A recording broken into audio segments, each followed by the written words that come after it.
I'm standing in a spot where yet another pedestrian was killed by traffic here in Ottawa. Jackson Mansfield-O'Brey was just 5 years old, and he was on his way to play in a park here in his Overbrook neighborhood when he was killed by a dump truck that was going down this road to a nearby construction site. Jackson's death is not just a tragedy, it's a pattern. Every year, more and more pedestrians and cyclists are being killed by vehicles in Canada. These deaths are not accidents, however. They are the result of a car culture that is completely out of control. On February 6th, a pedestrian was struck in a hit-and-run collision in Orleans. Before fleeing the scene, the two male occupants of the car were seen laughing at the victim after striking her. On February 25th, a driver who had crashed his car was struck and killed while walking on Highway 417 in the East End. On March 1st, a pedestrian in his 20s was struck by a car at Laurier and Cumberland, near the University of Ottawa campus. He was taken to hospital in life-threatening condition, and although no further information appears to be available about the man, the incident was being investigated by the Ottawa Police Service Fatal Collision Investigation Unit. On a personal note, my superintendent in the building that I live in was struck and nearly killed at the same intersection, Laurier and Cumberland, in 2021, and he is still recovering from his injuries. He was struck while on his scooter, a young motorist who clearly didn't know how to drive. On April 30th of this year, a woman in her 50s was killed by a dump truck in Elmvale Acres. On May 13th, two people were hit by a speeding SUV that mounted the sidewalk, killing one of the pedestrians and leaving the other in critical condition. Less than 24 hours later, a woman in her 60s died when her mobility scooter was struck by a cargo van on Industrial Road. The scene was attended by 7 police squad cars, a police drone, and an ambulance, none of which could have prevented the incident. Talk about too little too late. On June 6th, a young woman was intentionally struck by a car at the intersection of Laurier and Metcalfe, just blocks away from the Prime Minister's office. That incident led to charges of human trafficking against the driver. On July 7th, a 27-year-old student from India, Saloni Aitawadekar, was killed by a pickup truck as she walked near City Hall. The incident happened in the same spot where a cyclist was killed in 2018, yet the city and the province have chosen to do nothing to fix that deadly intersection right beside City Hall, right beside the courthouse. People are dying. At a time when the Ontario government has stopped investigating and punishing workplaces for workers' rights safety violations, a worker was crushed to death by a bobcat machine at an industrial worksite here in Ottawa on September 18. According to a recent report in the Maple, the Ford government's prosecution of workplace violations is down 90% from the previous Liberal government. I'm going to quote the article here. New data on employment law prosecutions obtained by the Ontario Federation of Labour and data shows a dramatic fall-off under Ford's progressive conservative government, progressive for corporations. Between April 2024 and March 2025, only 150 charges were laid against employers for serious violations of Employment Standards Act, the legislation that sets minimum conditions of employment for workers across the province. These 150 prosecutions were markedly lower than more than 1,500 charges leveled in 2015 under the previous Ontario Liberal government. In 2020, the number of prosecutions was even lower, at just 56. I'm going to keep going here. According to data shows figures, prosecutions of employers for occupational health and safety violations have also dropped considerably over the past several years under the Conservatives. In practice, these lack of prosecutions mean workers have experienced significant employment law violations, are being denied justice, while law-breaking employers get off scot-free. When employers fail to maintain safe workplaces, they, in many cases, literally risk the lives and limbs of workers.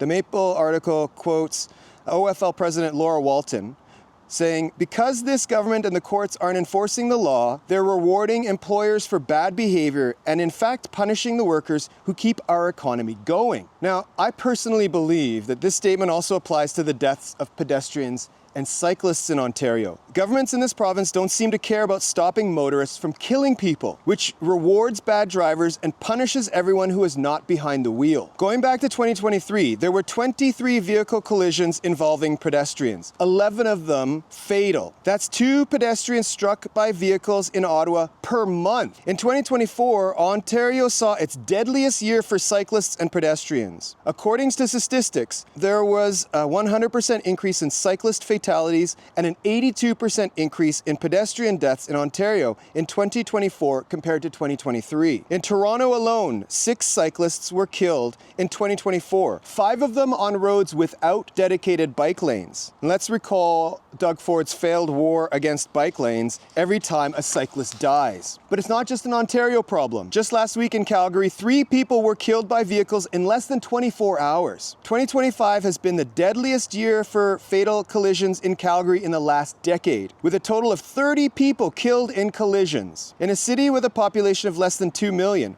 why are so many people dying on Calgary roads? And why is no one doing anything to stop this carnage? Calgary police called the pedestrian deaths entirely preventable. So why are they not being prevented? In recent years, all levels of government all across Canada have displayed an almost total lack of urgency and care regarding the preventable deaths of pedestrians and cyclists. The political class does not seem to care what happens to non-motorists on our roads, sidewalks, and workplaces. According to personal injury law firm Bergeron Clifford, quote, by investing in infrastructure, enforcing traffic laws, and fostering a culture of mutual respect among all road users, Ontario can strive towards a future where such losses are a rarity, unquote. But is that even true? The Doug Ford regime has recently invested well over $200 million in the police. This goes to increased salaries for the Ontario Provincial Police, which are now the highest paid police force in the country, and as well as 5 police helicopters. Now, none of this investment would reduce or can reduce the fatalities on our roads. The police helicopters won't even work for their stated purpose, which is to stop car thefts. This is because the best way to stop car thefts is to force manufacturers to improve anti-theft devices in their vehicles. More money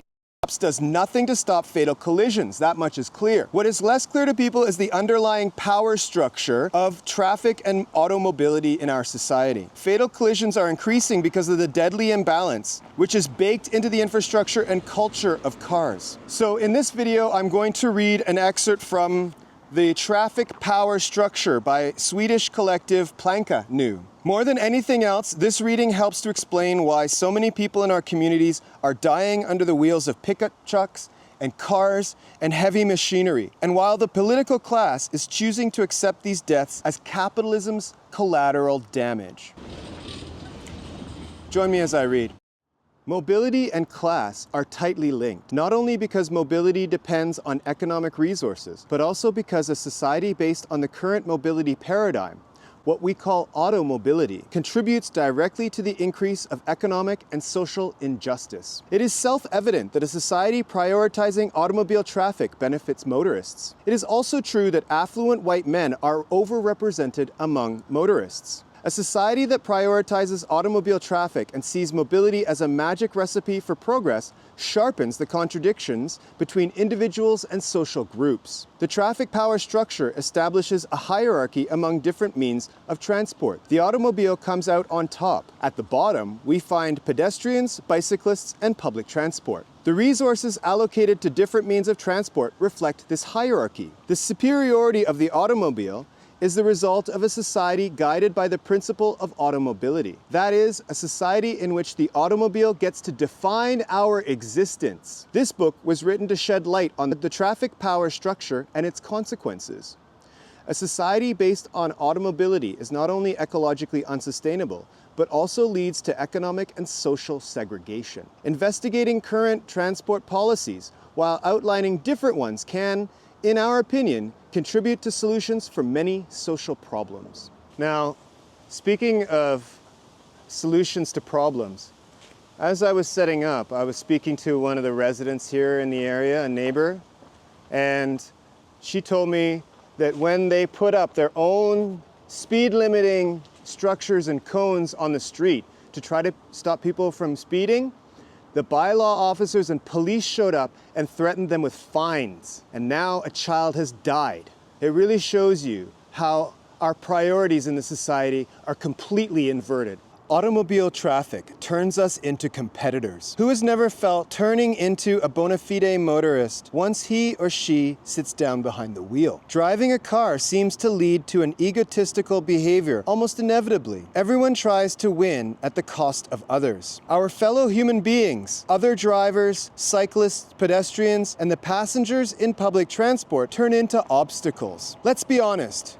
Who has never personally felt the aggressiveness and the competitive egoism caused by the automobile? Since we don't want to encourage such behavior and are convinced that you're not born a motorist but become one, our aim is to end this particular chapter of human evolution. This requires not only changing the traffic power structure and removing the automobile from its pedestal, but also building a society that is based on other principles.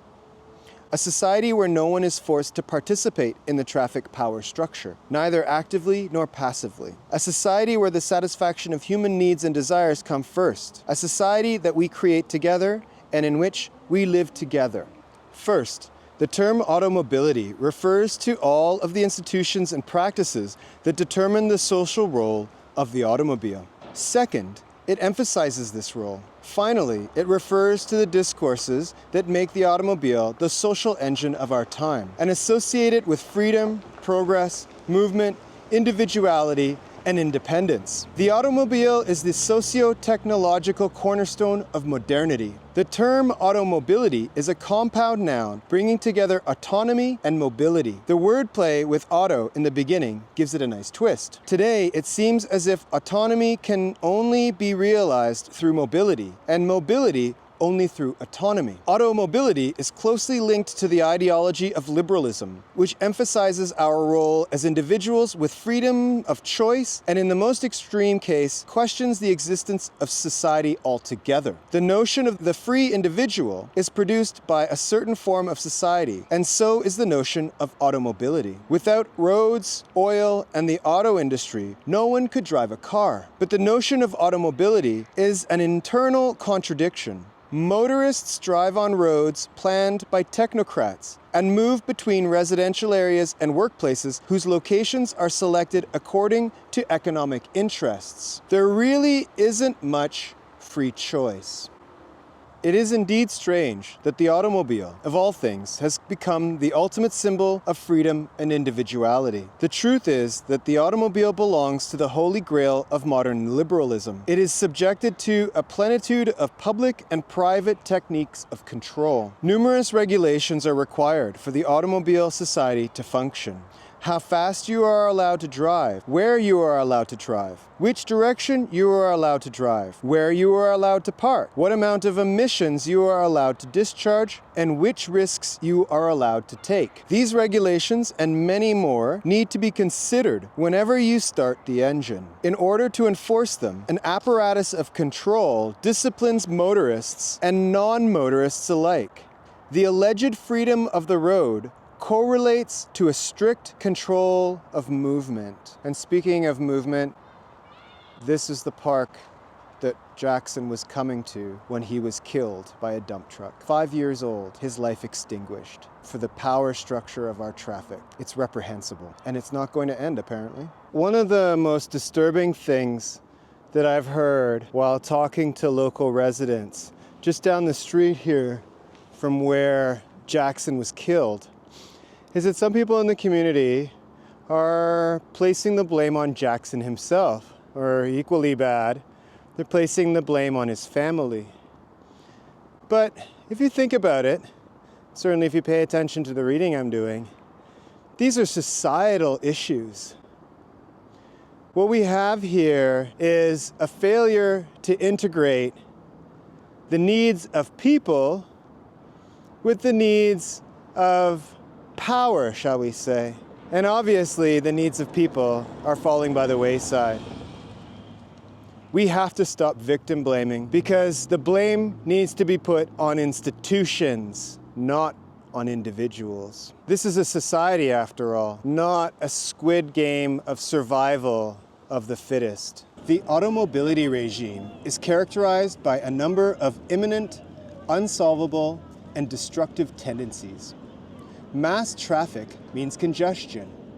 While automobility encourages individual use of the automobile, it turns into immobility as soon as people follow the encouragement.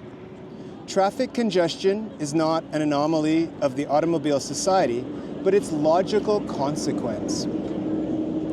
The biggest enemy of mass traffic is mass traffic itself. While mass traffic is required for the image of the motorist's freedom to shine, it is mass traffic that denies this very freedom. Mass traffic also means destruction. The climate, our natural resources, our cities, we as human beings, and indeed the entire geopolitical system are affected by acute crises. Climate change is an inescapable overtone to the humming of the engines. The residents of our cities are robbed of their space. Peak oil creates geopolitical crises, even wars, as access to cheap oil must be secured. Every year, 1.2 million people die in traffic crashes. And I'd just like to point out that these ghost bikes are placed here in front of City Hall because the city is removing all of the ghost bikes from the original locations where people were killed. Officially, they say that they're doing so. They're removing the ghost bikes because it causes a distraction for drivers.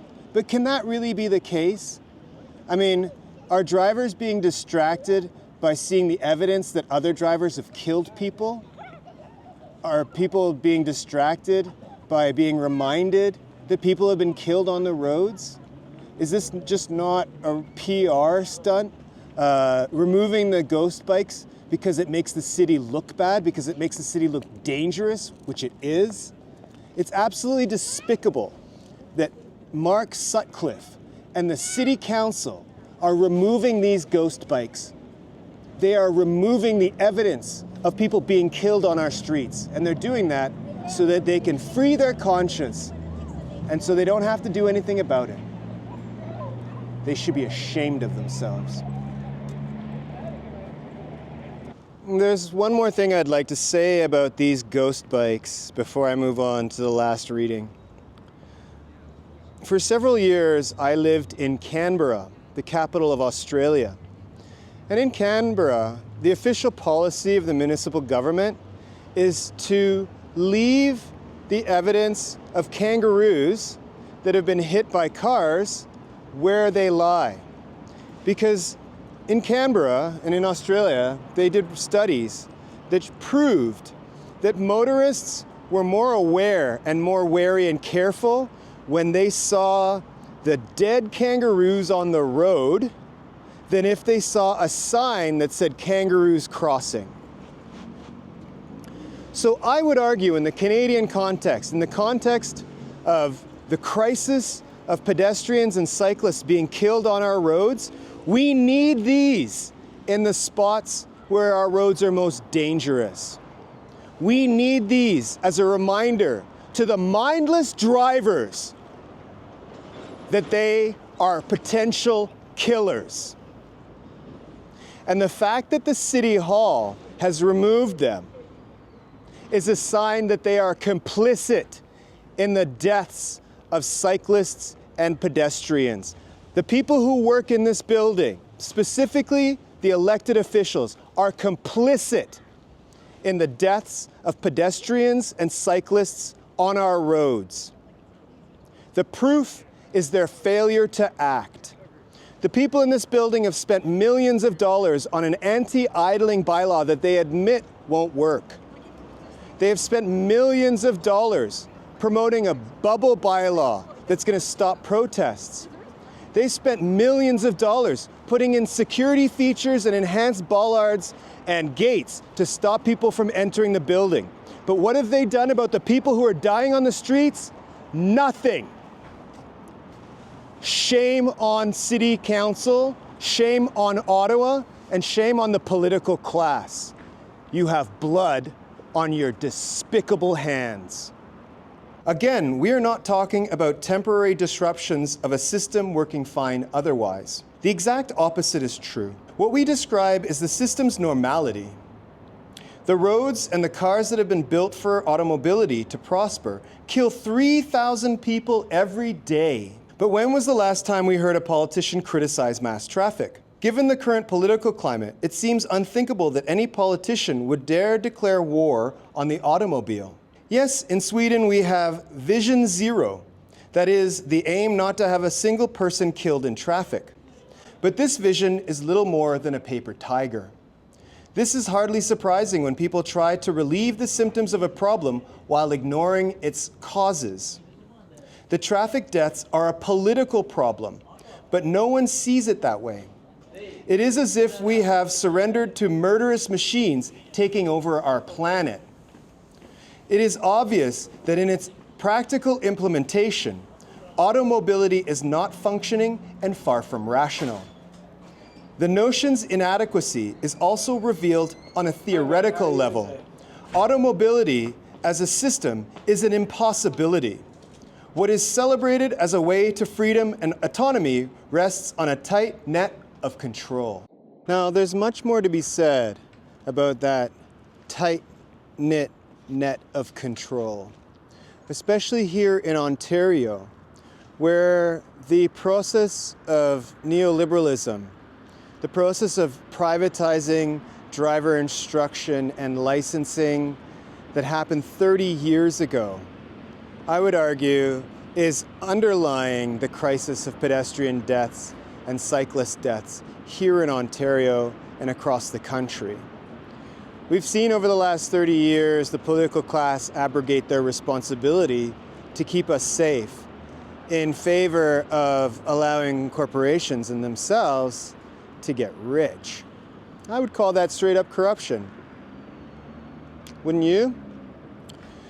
But this video has gone on enough, and I'm going to do a part 2 where I will continue more readings from this book that help us to understand a little bit more about the highest stage of liberalism and the absolute hellscape that we find ourselves in at the moment. Please join me in that video.